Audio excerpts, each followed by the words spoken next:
어제 우리가 그 교육관 입구 수리를 좀 작업을 했습니다. 들어가는 입구의 천정과 벽면의 수리 작업을 어제 거의 오후 늦게까지 했는데요. 애써주신 우리 김대경 집사님 또 우리 장로님들 두 분 아주 오후 늦게까지 수고 많으셨습니다.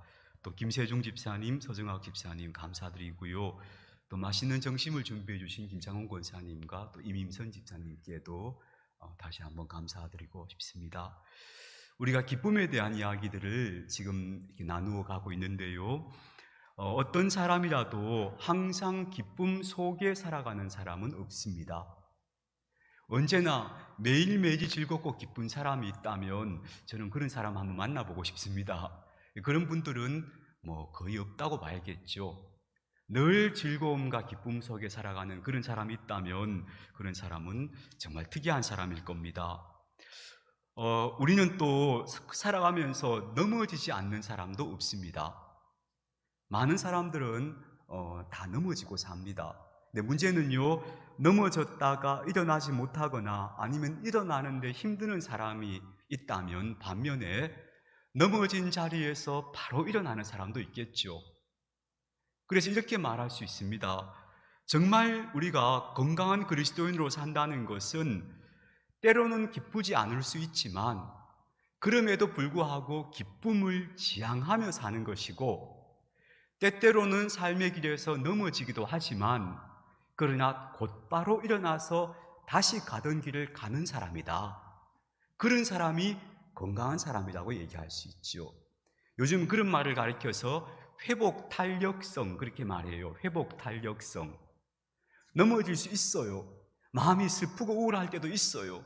그러나 거기에 붙잡혀 있거나 거기 파묻혀 있지 않고 곧 다시 기쁨을 회복하고 곧 다시 일어나서 걸어가고, 그게 바로 건강한 사람의 모습이다 하는 것을 우리가 기억해야겠습니다.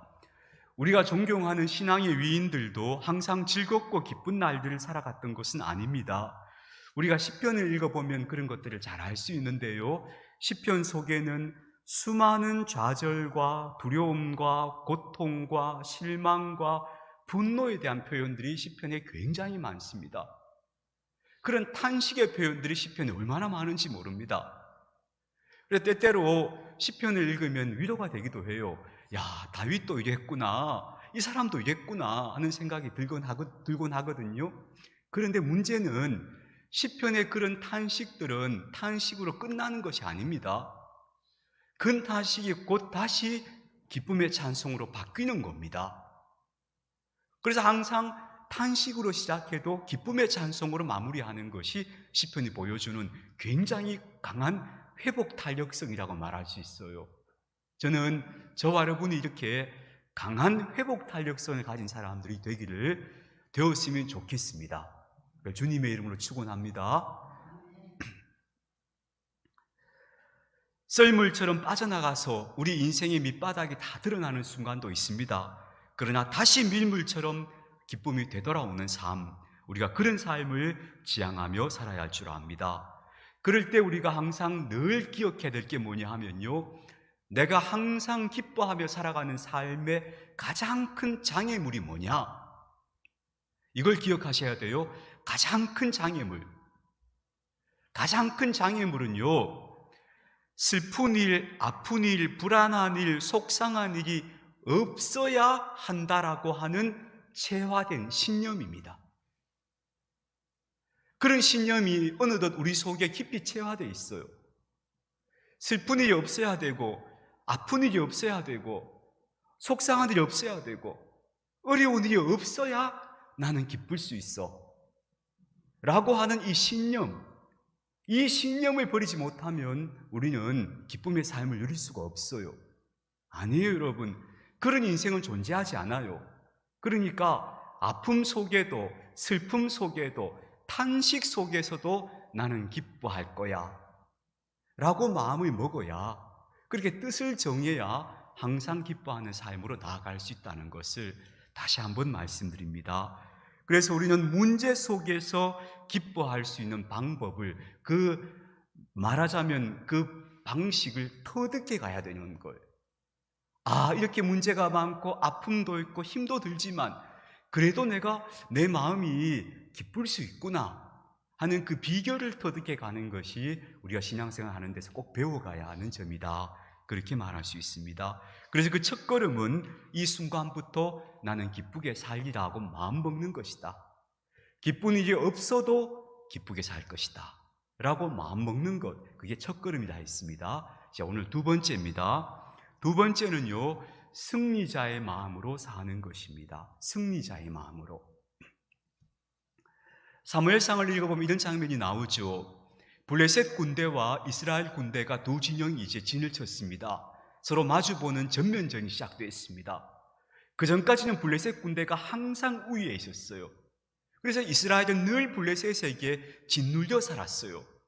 그러다가 사울이 왕이 되고 드디어 이제 이스라엘 사람들이 진영을 갖추고 제대로 된 군대를 편성해서 블레셋과 맞붙게 됩니다. 근데 이렇게 맞붙었는데 문제는 블레셋 진영에서 한 거대한 장수가 나왔어요. 여러분 잘 아시는 골리앗이죠. 어마어마하게 큰 사람이 나와서는 이 이스라엘 진영 앞에서 이스라엘 사람들을 막 조롱하면서 위협을 하는 겁니다. 그랬더니 이스라엘 모든 군인들이 다 벌벌 떨었다고 성경이 나와요. 그래서 다 저마다 숨어버렸어요. 그래서 막 저마다 굴에 숨고 수풀에 숨고 숨어서 이걸 어떻게 하면 좋으냐고 벌벌 떨고 있는 거예요. 이게 지금 이스라엘 군대가 처한 굉장히 심각한 상황이었습니다. 그때 우리가 잘 알다시피 한 위대한 신앙의 영웅이 나타납니다. 그는 바로 소년 다윗이었습니다. 다윗은 아직 장성한 어른이 되지 못했지만 그러나 그 다윗이 그 골리앗을 보면서 용기를 냅니다. 저 하나님을 모독하는 자를 내가 하나님의 이름으로 싸워서 이길 것이다. 그리고는 나한테 맡겨주시오. 그리고 그 골리앗을 향해서 이 돌팔매가 이게 무기거든요. 이걸 들고 골리앗 앞으로 나아가게 되지요. 결국 결과가 어떻게 됩니까? 다윗의 돌팔매에 그 거인 골리앗이 쓰러지게 됩니다. 이스라엘 민족들이 그렇게 두려워했던 골리앗이 그 자리에서 넘어지는 거예요. 그래서 이스라엘의 대승리가 되는 그런 사건으로 마무리가 되죠. 거기 보시면 우리가 두 가지 마음을 볼 수 있어요. 거인 골리앗을 보면서 두려워 떨면서 숨어버린 사람들, 그 사람들의 마음을 패배자의 마음이라고 정의할 수 있습니다. 그렇다면 그래 좋아, 내가 저 골리앗과 싸울 거야. 승패는 하나님께 달린 거야. 내가 질 수도 있겠지. 그러나 나는 하나님께 맡기고 저 골리앗하고 한번 싸워볼 거야 하고 앞으로 걸어간 다윗의 마음은 승리자의 마음인 거예요. 여러분, 우리가 이 마음을 가져야 돼요. 이 마음을 가져야 우리가 이 땅을 사는 동안에 항상 기쁨의 삶을 살아 누릴 수 있습니다. 이렇게 표현할 수 있습니다. 혹시라도 어려운 일이 생기거나 걱정스러운 일이 다가오면 어떡할까 하면서 늘 조마조마한 마음, 불안한 마음, 아이고 하나님 그저 아무 일도 없게 해주세요. 지금처럼만 그저 조용히 살게 해주세요. 이렇게 살아가는 마음은 이미 패배자의 마음입니다. 그런 인생은 이 땅에 존재하지도 않을 뿐더러 그런 마음을 가지고 있는 사람일수록 점점 마음이 약해집니다. 그래서 작은 어려움만 닥쳐도 그런 사람들은 넘어질 수밖에 없어요. 그렇다면 승리자의 마음은 어떤 마음인가 하면요, 그래 어떤 일이 다가오더라도 나는 맞설 거야, 견뎌볼 거야. 그래서 결국은 이것들이 다 지나갈 거야. 오늘 우리가 찬양했잖아요. 믿음의 눈을 들어서 주를 보리라. 이 모든 것이 다 지나갈 거야. 그 마음으로 걸어가는 사람, 그 사람이 이미 승리자의 마음을 갖고 있는 사람이에요. 그런 승리자의 마음을 갖고 있어야 우리가 이 땅에서 진짜 승리자로 삽니다. 물론 그렇다고 해서 우리가 이 마음을 품고 있다고 해서 항상 우리가 하는 모든 일이 다 잘 된다는 건 아닙니다. 내가 이런 용감한 마음을 품고 용기를 내어 걸어가도 때때로는 내가 하는 일이 잘 안 될 수도 있지요. 실패할 수도 있습니다. 괜찮습니다. 그러면 어떻게 하면 됩니까? 다시 또 해보지 뭐. 이러면 되는 겁니다. 내가 이렇게 해서 실패했으면 다른 쪽으로 한번 시도해보지 뭐. 오늘 안 되면 내일 해보지 뭐.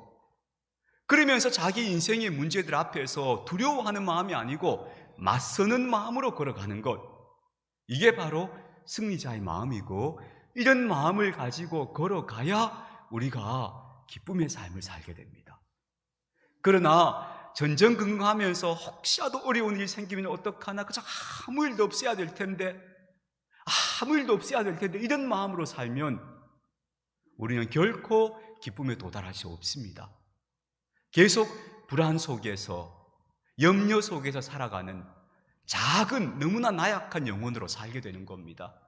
그래서 나는 무엇이든지 그저 내게 주어지는 삶, 하나님께서 허락하신 삶에 맞선다, 그리고 지나간다, 그리고 부딪혀본다, 최선을 다해본다, 그리고 안 되면 내일 또 하면 되지, 이런 마음으로 산다 하고 용기를 내어서 승리자의 마음을 갖는 것, 그것이 바로 기쁨의 삶을 누릴 수 있는 중요한 조건이 됩니다.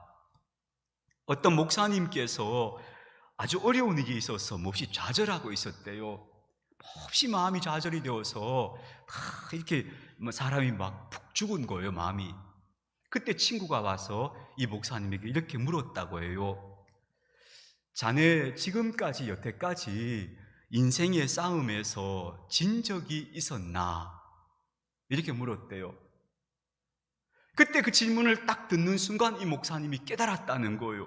뭘 깨달았는가 하면, 내가 지금까지 참 힘들고 어려운 시간들이 많았지만, 그러나 그런 시간들이 다 지나갔고 나는 여전히 여기에 서 있다, 이 사실을 깨닫고 나니까 이런 대답을 하게 되었대요.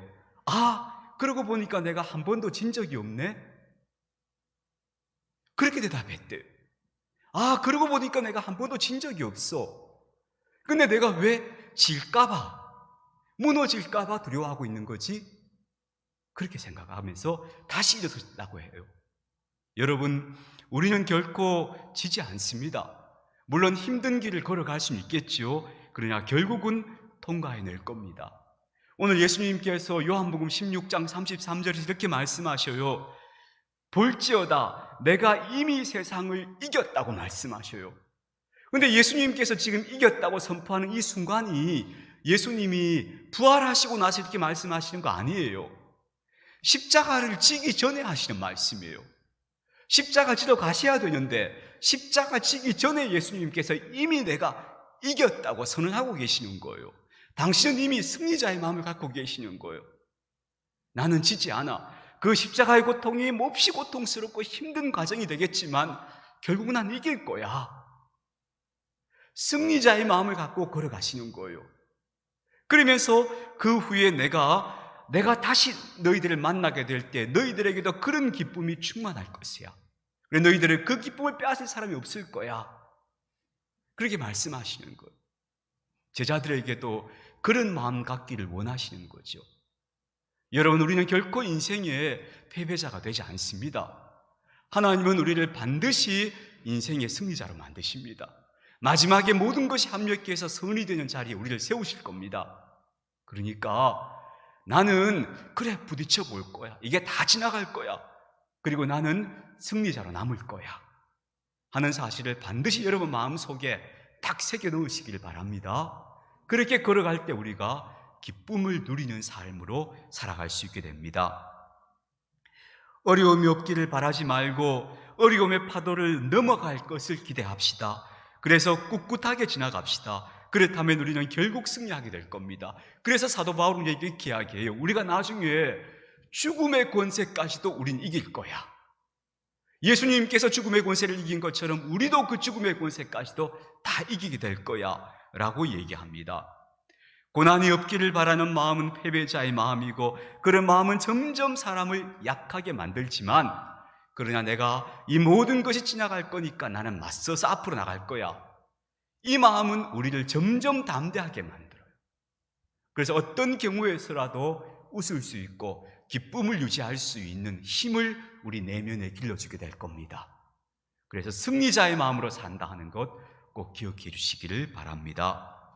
그리고 세 번째로 한 가지만 오늘 더 말씀드리고 싶은데요, 매일 선택하는 겁니다.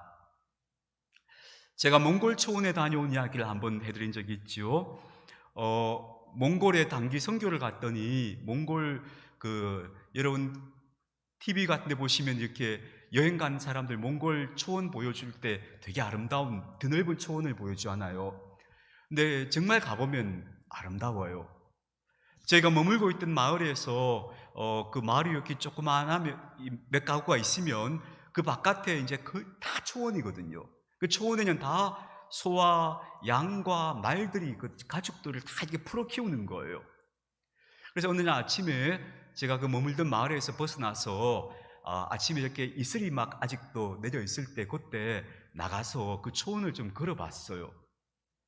나가보니까 막 드넓은 초원 풀밭인데 너무 아름다운 거예요.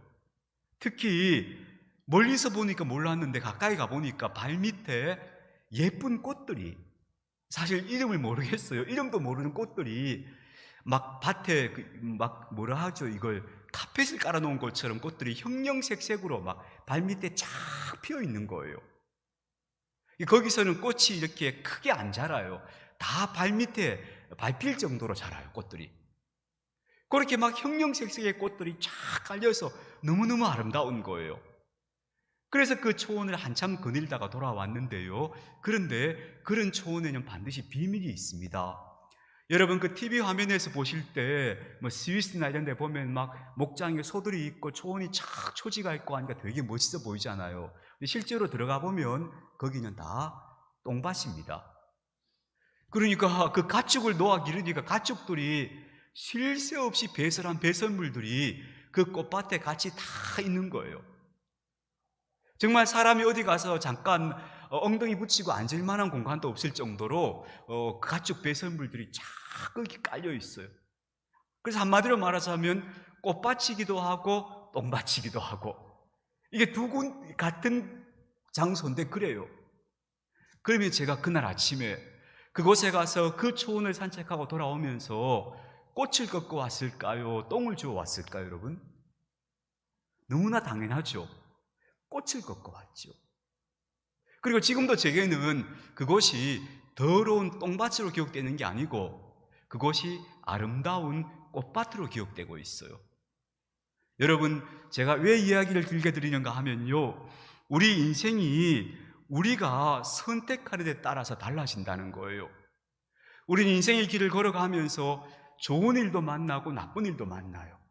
감사할 일도 있고 때로는 탄식할 일도 있어요. 기쁜 일도 있고 슬픈 일도 있어요. 그렇다면 그 속에서 우리가 뭘 보는 사람이 되어야 하는가 하면은 당연히 좋은 걸 보는 사람이 되어야 돼요.